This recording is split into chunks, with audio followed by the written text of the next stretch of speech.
Doctors को भगवान का रूप माना जाता है क्योंकि इनका काम ही ऐसा होता है कि लोग उनको भगवान के समतुल्य रखते हैं।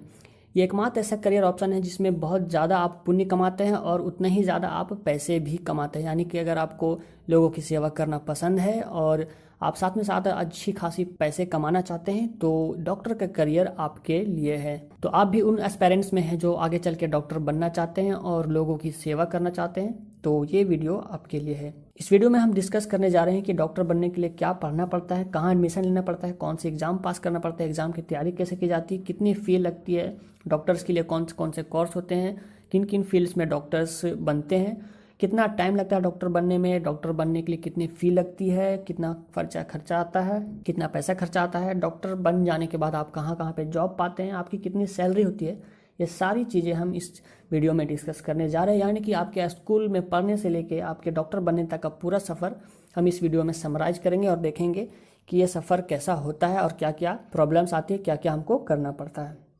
सबसे पहले बात आती है कि डॉक्टर बनने के लिए आपको डिसाइड कब करना है। तो डॉक्टर बनने के लिए आप जितनी जल्दी डिसाइड करिएगा उतना ही जल्दी आपके लिए अच्छा रहेगा। फॉर एग्जांपल अगर आप इंटर में हैं यानी कि इंटरमीडिएट में है, 11th-12th में है और आप अभी के टाइम में अगर आप डॉक्टर बनना डिसाइड करते हैं तो वो एक आइडियल टाइम नहीं होगा। लेकिन अगर आप स्कूल में पढ़ते हैं या फिर आपका कोई बच्चा स्कूल में पढ़ता है जिसको आपको डॉक्टर बनाना है तो वो एक आइडियल टाइम है। अगर आप शुरू से ही लक्ष्य बनाते हैं तो आपके लिए अच्छा होता है। डॉक्टर बनने की जो राह होती है वो आपके लिए आसान हो जाती है अगर आप बचपन से सिलेक्ट करते हैं। तो शुरू करते हैं स्कूल से। अगर आप स्कूल में पढ़ रहे हैं फॉर एग्जांपल अभी, तो आपके लिए एक पढ़ाई में जो है जुनून होना चाहिए, डिसिप्लिन होना चाहिए, कंसिस्टेंसी होनी चाहिए। यानी आप लगातार स्टडी में आपका ध्यान रहना चाहिए, आप पढ़ने में अच्छे हो और अपनी इंग्लिश इंप्रूव करें ताकि ये आपके काफ़ी काम आएगी। अधिकतर जो कोर्सेज होती है वो इंग्लिश में होती है। साथ ही साथ आपका इंटरेस्ट बायोलॉजी में काफ़ी अच्छा होना चाहिए क्योंकि डॉक्टर का जो पूरा फील्ड है वो पूरा का पूरा बायोलॉजी से रिलेटेड है। तो अगर आप बायोलॉजी में अच्छे हैं, आपको बायोलॉजी में इंटरेस्ट आता है, मज़ा आता है, तो डॉक्टरी बनना आपके लिए काफ़ी आसान हो जाता है। स्कूल में अब हम बात आते हैं 10th तक की। तो अगर आप 10th पास कर जाते हैं उसके बाद की बात करते हैं। 10th के बाद हमारा आता है हाई स्कूल या फिर कई जगह पे कॉलेज। तो यहाँ पे आपको क्या करना होता है, आपने अभी 10th पास की है, अब आपको लेना होता है सब्जेक्ट बायोलॉजी, केमिस्ट्री और फिजिक्स। ये तीनों सब्जेक्ट आपको लेना पड़ता है और जिसमें से बायोलॉजी जो है मैंडेटरी होता है, आपको लेना ही पड़ता है क्योंकि बायोलॉजी के बिना आप डॉक्टर नहीं बन सकते हैं। और साथ ही साथ आपको तैयारी करना पड़ता है एक एग्ज़ाम का जिसका नाम है नीट यूजी यानी कि national eligibility cum entrance test under graduate. ये जो है एग्ज़ाम लिया जाता है ताकि आपको इंडिया के टॉप मेडिकल कॉलेज में एडमिशन लिया जा सके और आप डॉक्टर की पढ़ाई कर सकें। इसकी तैयारी 11th-12th क्लास के दौरान ही की जाती है और साथ ही साथ 11th-12th में भी पढ़ाई की जाती है, यानी दोनों की तैयारी एक साथ चलती है। तो जब आप 12th के एग्ज़ाम में अपीयर कर रहे होते हैं या फिर पास कर जाते हैं तब आपको ये एग्ज़ाम देने का एलिजिबिलिटी बन जाती है, आप ये एग्ज़ाम दे सकते हैं। तो इस एग्ज़ाम की एलिजिबिलिटी है कि आप 12th पास होने चाहिए। उसके बाद बात आती है अटेम्प्ट्स पे। तो आप इस एग्ज़ाम को 3 अटेम्प्ट्स में दे सकते हैं, 3 बार ये एग्ज़ाम दे सकते हैं, ट्राई कर सकते हैं। मैक्सिमम एज इस एग्ज़ाम को देने की है 25 साल। अगर आप SC/ST से बिलोंग करते हैं तो आपको 5 साल का जो है छूट मिलती है। इसमें पूछे जाने क्वेश्चन ऑब्जेक्टिव टाइप के होते हैं, मल्टीपल चॉइस क्वेश्चन होते हैं जो 3 घंटे की ली जाती है और आप में इसको फिजिक्स, केमिस्ट्री और बायोलॉजी से रिलेटेड क्वेश्चंस पूछे जाते हैं और आपको इस एग्ज़ाम को पास करना होता है। तो आप 12th पास करके और ये एग्ज़ाम पास कर जाते हैं तब आपको बुलाया जाता है काउंसलिंग के लिए। डिपेंड करता है कि आपका रैंक कितना आया है ऑल इंडिया में। जब आपका नीट रैंक आता है उस हिसाब से आपको कॉलेज अलॉट किया जाता है कि आप इस कॉलेज में पढ़ने के लिए एलिजिबल है, इस कॉलेज में आप पढ़ सकते हैं और उस हिसाब से फिर आप अपना कोर्स सेलेक्ट करते हैं। तो बात करें इंडिया के टॉप मेडिकल कॉलेज की तो उसमें सबसे पहला नाम आता है AIIMS Delhi, all India institute of medical science. उसके बाद आता है grand medical college Mumbai, Madras medical college Chennai, LHMC college Delhi, Maulana Azad medical college Delhi, JIPMER college Pondicherry, armed force medical college Pune, Christian medical college Vellore, Kasturba medical college Manipal और SRM college of research and institute Chennai. तो ये है India के top 10 medical college. इसके अलावा भी काफ़ी सारे गवर्नमेंट कॉलेजेस होते हैं और प्राइवेट कॉलेजेस भी होते हैं जिनमें जाके आप अपनी स्टडी कर सकते हैं। लेकिन मैंने इन टॉप 10 का नाम इसलिए बताया क्योंकि यहाँ पे आपको काफ़ी ज़्यादा फ़ी देने की ज़रूरत नहीं पड़ती है। आपको कम से कम फ़ी में आप ये काम कर सकते हैं और डॉक्टर बन सकते हैं। अब बात आती है कि नीट एग्ज़ाम की तैयारी कैसे करें ताकि हमारी ज़्यादा से ज़्यादा रैंक आए और हमको आगे चल के ज़्यादा फ़ी नहीं देना पड़े। तो इसके लिए आप कोचिंग ज्वाइन कर सकते हैं। जो जिसकी फ़ी डिपेंड करती है 40,000 से लेके 1 लाख तक की सालाना की, यानी कि आपको आप किस जगह पे रह रहे हैं और आप कौन सा इंस्टीट्यूट ज्वाइन करते हैं, इस पे आप डिपेंड करता है आपकी फ़ी कितनी लगेगी आपकी एग्ज़ाम की तैयारी करने के लिए मेडिकल की, जो कि 40,000 से लेके 1 लाख सालाना तक की जा सकती है। तो अब आते हैं हम एग्ज़ाम के बाद आते हैं कोर्स पे और कॉलेज सिलेक्शन के बाद। तो काउंसलिंग के बाद अब हम आते हैं कोर्स पे कि कौन कौन से कोर्सेज होते हैं जो आपको पढ़ने होते हैं, क्या क्या आप कौन कौन से फील्ड में आप डॉक्टर बन सकते हैं। तो डॉक्टर्स के मेनली 14 कोर्सेज होते हैं। इसमें से सबसे पहले आता है MBBS यानी कि bachelor of medicine and bachelor of surgery, जो कि 5.5 साल का होता है। उसके बाद आता है BDS bachelor of dental surgery, जिसमें आप जो है दांतों के डॉक्टर बनते हैं, जो 4 साल का कोर्स होता है। उसके बाद आता है BHMS यानी bachelor of homeopathic medicine and surgery, जिसमें होम्योपैथिक की आप डॉक्टर बनते हैं, जो 5.5 साल का कोर्स होता है। फिर आता है BAMS यानी bachelor of Ayurvedic medicine and surgery, जो 5.5 साल का कोर्स होता है, जिसमें आप आयुर्वेद का डॉक्टर बनते हैं।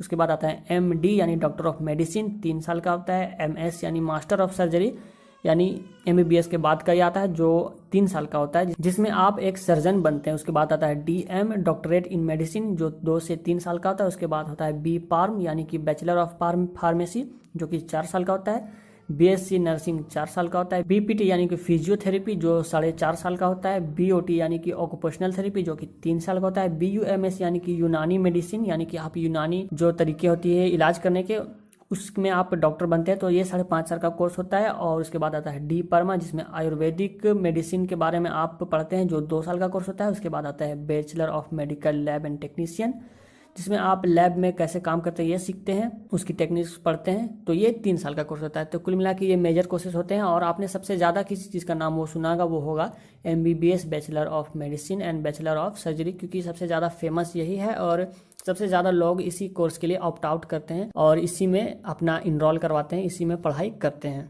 अब बात आती है कि हमको MBBS की पढ़ाई के यानी डॉक्टरी मेडिकल की पढ़ाई के लिए खर्चा कितना पड़ जाता है।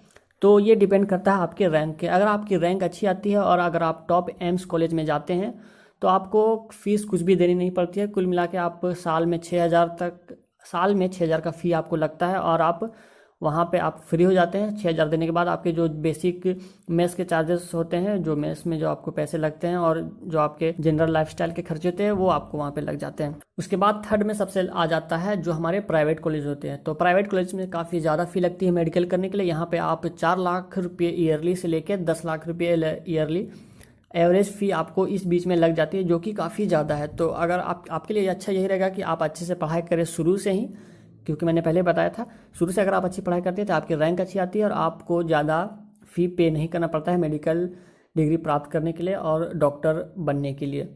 ये है भी फ़ी स्ट्रक्चर की बात मेडिकल कॉलेज से MBBS करने के लिए और भी रिलेटेड जो डिग्रीज होती है वो करने के लिए। और साथ ही साथ हमने बात किया कि इसमें टाइम कितना लगता है। अब हमारी बात आती है लास्ट की, आपको जॉब कहाँ कहाँ पे लग सकता है, कौन कौन सी जो सेक्टर्स हैं, कहाँ कहाँ पे आपको जॉब मिल जाएगा और आपकी सैलरी कितनी होगी। तो जॉब मिलने का सबसे पहला सेक्टर होता है वो बायोमेडिकल कंपनीज होती है जो दवाइयाँ बनाती हैं। वहाँ पे आप जॉब आपको मिल सकती है। वहाँ पे आप दवाइयाँ बनाने पर रिसर्च कर सकते हैं और काफ़ी सारे जो काम होते हैं दवाइयों से रिलेटेड वो वहाँ पे आप कर सकते हैं। दूसरा होता है हॉस्पिटल्स, जो कि आप देखते ही हैं कि हॉस्पिटल में आप सर्जन बन सकते हैं, आप फिजिशियन बन सकते हैं। आपकी जो स्पेशलिस्ट होगी, आपका जो एक्सपर्टीज़ होगा, उस हिसाब से आपको हॉस्पिटल्स में जॉब मिलेगा। तीसरा है लेबोरेटरी में आप क्या कर सकते हैं, रिसर्च कर सकते हैं, नई दवाइयों की इन्वेंशन कर सकते हैं और डॉक्टर की फील्ड को, मेडिकल की फील्ड को और भी ज़्यादा एक्सप्लोर कर सकते हैं। चौथा है रिसर्च इंस्टीट्यूट, यानी वो इंस्टीट्यूट जो रिसर्च करती हैं, जो नई कुछ प्रोडक्ट इन्वेंट करती हैं, जो नया कुछ मेडिकल क्षेत्र में कुछ नया लाती है, वहाँ पे आपको जॉब लग सकती है। और पांचवा है मेडिकल कॉलेज, यहाँ पे आप या तो पढ़ा सकते हैं मेडिकल स्टूडेंट्स को यहाँ पे, या फिर आप इसमें